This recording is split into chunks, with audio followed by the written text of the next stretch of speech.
নমস্কার, আপনারা দেখছেন সময় কলকাতার সময় নিউজ নিয়ে আমি পৃথা রয়েছি আপনাদের সঙ্গে। এখন চোখ রাখবো বিস্তারিত খবরে। অস্ত্রসহ গ্রেফতার এক ব্যক্তি। দক্ষিণ 24 পরগনার বারুইপুরের ঘটনা। বারুইপুরের গোলপুকুর সহ বিভিন্ন এলাকায় তোলাবাজি দাদাগিরির অভিযোগ রয়েছে তার বিরুদ্ধে। সোমবার বারুইপুর থানার পুলিশ গোলপুকুর এলাকা থেকে গ্রেফতার করেছে তাকে। ধৃতের নাম টুকান অধিকারী।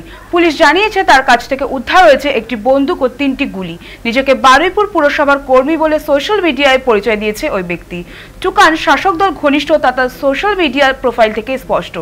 বারুইপুর পুরসভার কয়েকজন কাউন্সিলরের ঘনিষ্ঠ সে। তৃণমূলের মিছিলেও তাকে হাঁটতে দেখা গিয়েছে। বারুইপুর থানার পুলিশের এর আগেও টুকানকে অস্ত্রসহ গ্রেফতার করেছিল। জেলে ঠাঁই হয়েছিল তার। জেল থেকে ফিরে আবার স্বমহিমায় ফের টুকান। গোটা শাসক দলকে তীব্র আক্রমণ করেছে, যদিও তৃণমূলের পক্ষ থেকে কোনো প্রতিক্রিয়া পাওয়া যায়নি।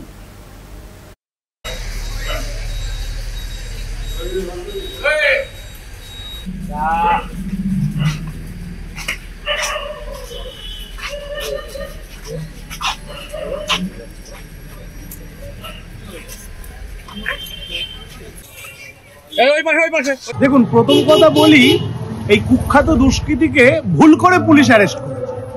কারণ এর আগেও এই ছেলেটি পুলিশকে গুলি চালিয়ে অ্যারেস্ট হওয়ার পর বেল পেয়ে গেছে। এটা বারুইপুরবাসীর কাছে একটা নতুন ব্যাপার। আসলে বারুইপুরের এই 17টা ওয়ার্ডে এর মতো দুষ্কৃতী প্রতিটা ওয়ার্ডেই 5-7 জন করে কাউন্সিলররা পুষে রেখেছে।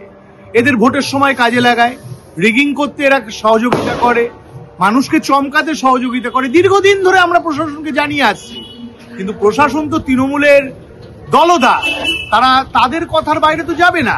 আপনি লক্ষ্য করে দেখবেন এই ছেলেটির সোশ্যাল মিডিয়ার পেজে সব তৃণমূলের কাউন্সিলরদের সাথে সে হাঁটছে। তার সোশ্যাল পেজে লেখা আছে সে বারুইপুর পৌরসভার কর্মী।